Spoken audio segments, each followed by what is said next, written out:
ओम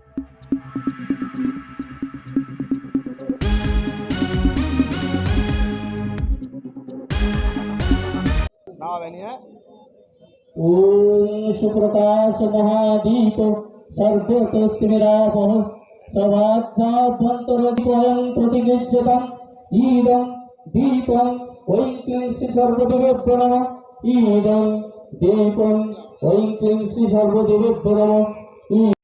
সব দিক দিয়ে তাই 54 সালে প্রথম যখন কুম্ভ হলো, সারা ভারতবর্ষের সাধু সন্ত তপস্বী বিজ্ঞানী চিন্তক সবাই একত্রিত হলেন, চর্চা হলো, সেখান থেকে অনেক নির্যাস বেরিয়ে এলো যে প্রাচীন ভারতীয় সংস্কৃতিকে উন্নত করে বিশ্ব ভাতৃত্ব করতে হবে, বিশ্বকে উদ্ধার করতে হবে, তাহলে আমাদের শক্তিশালী হতে হবে, তাহলে আমাদের স্বাধীন হতে হবে।